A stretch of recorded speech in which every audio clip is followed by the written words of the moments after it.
গাইঘাটায় 13 মাসে টাকা 3 ডবল, লোভে পড়ে লক্ষ লক্ষ টাকা প্রতারণার শিকার শতাধিক মানুষ। অভিযুক্ত ব্যবসায়ীর বাড়িতে চড়াও হয়ে কি করল ক্ষুব্ধ জনতা, দেখুন।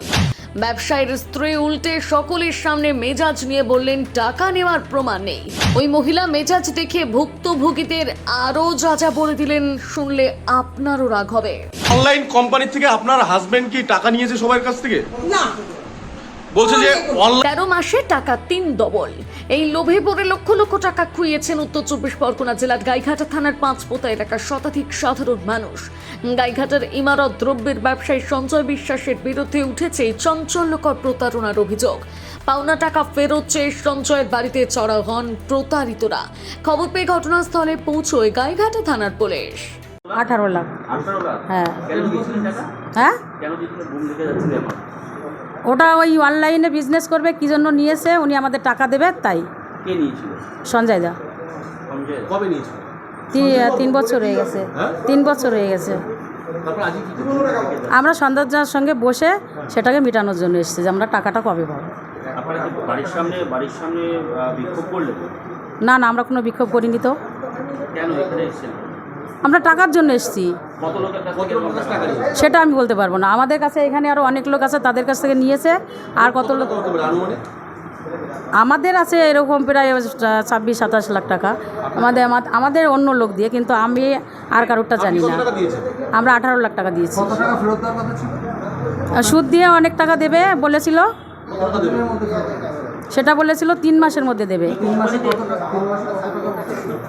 সেটা বলেনি, সেই হিসাবটা এখন হবে জন্য তো আমরা এসেছিলাম। কি কোম্পানিতে টাকা খাটিয়েছে সেটা আমি জানি না। আপনাদের কোনো না অনলাইন গেম নাকি?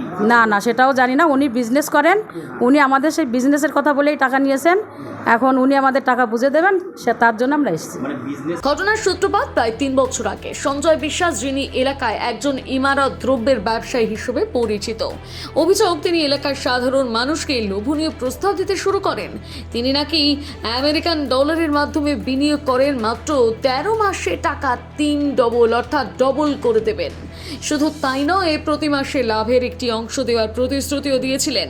প্রাথমিকভাবে জানা যাচ্ছে সঞ্জয় পাঁচপোতা এলাকা থেকে প্রায় 27 লক্ষ টাকা তুলেছেন। আমি 27 লক্ষ টাকা দিয়েছি, আমরা সবাই মিলে 27 লক্ষ টাকা দিয়েছি। সে তো বললো, ম্যাডাম বলেছে, আবার নতুন করে শোনার কি আছে। টাকাটা কিভাবে ফেরত দেবে বলেছে? টাকাটা ফেরত দেবে, মাসে মাসে টাকা দিয়ে দেবে। কত করে দেবে? 10,000, 15,000, 20,000 টাকা ফেরত দেবে। টাকা ডবল হবে? কোনো প্রলোভন দিয়েছিল? কি প্রলোভন? হ্যাঁ, প্রলোভন তো দিয়েছিল, ডবল তো হবে, 1 বছরে ডবল হবে। 1 বছর ডবল হবে? কিসের মাধ্যমে 1 বছরে? কিসের মাধ্যমে হবে? ওই ডলারের মাধ্যমে। কিসের ডলার? মানে কিসের? আমেরিকান ডলারের মাধ্যমে ডলার দেবে, সেই ডলারের মাধ্যমে সেটাকে ডলারটা আপনাদের কী করে দেবে? ও ভাঙিয়ে দেবে। আচ্ছা, বাকি আমাদের ইন্ডিয়ান মানি দেবে। জানা যায়, ব্যবসায়ীর খাতায় স্বপ্ন দেখতে শুরু করেছিলেন সাধারণ খেটে খাওয়া মানুষগুলো। কেউ সুদের ওপর টাকা ধার করে, কেউ জমানো সঞ্চয়, আবার কেউ বা গহনা বন্ধক রেখে সঞ্জয়ের হাতে তুলে দিয়েছিলেন তাদের কষ্টার্জিত অর্থ। প্রথম কয়েক মাস অবশ্য প্রতিশ্রুতি মতো কিছু টাকা পেয়েছিলেন বিনিয়োগকারীরা। এতে তাদের বিশ্বাস আরও পোক্ত হয়েছিল, কিন্তু সেই আনন্দ ছিল ক্ষণস্থায়ী। 3 মাস যেতে না যেতেই বন্ধ হয়ে যায় টাকা দেওয়া। এরপর থেকে 3 বছর ধরে শুধু আশ্বাস আর অপেক্ষায় প্রহর গুনেছেন তারা। দীর্ঘ 3 বছর ধরে ঘুরতে ঘুরতে যখন ধৈর্যের বাঁধ ভাঙল, তখন আর সঞ্জয় বিশ্বাসের ইমারত দ্রব্যের দোকান ও বাড়িতে ভিড় জমান প্রতারিত মানুষজন। 5,000, 7,000 এরকম মাসে মাসে আমাদের দিয়ে যাবে। তার 1 পয়সাও দেয় না। না, এই ডবল হবে, 1 টাকাও দেয়নি। কতদিনে ডবল হবে? মাসে মাসে মানে টাকা দেবে 5-7 হাজার, তোমার বছরে এত টাকা হবে, এই প্রলোভন দেখাইয়ে। প্রতারিতদের চোখে মুখে ছিল হতাশা, ক্ষোভ আর সর্বস্ব হারানোর যন্ত্রণা। নিজেদের জমানো টাকা ফেরত চেয়ে তারা জবাবদিহি চাইতেই ফুঁসে ওঠেন ওই ব্যবসায়ীর স্ত্রী। অনলাইন কোম্পানি থেকে আপনার হাজবেন্ড কি টাকা নিয়েছে সবার কাছ থেকে? না, বলছে যে অনলাইনের মাধ্যমে সমস্ত বিজনেস প্রলোভন দেখিয়ে নাকি নিয়েছে। আমরা সেই কোনো কথাই বলবো না।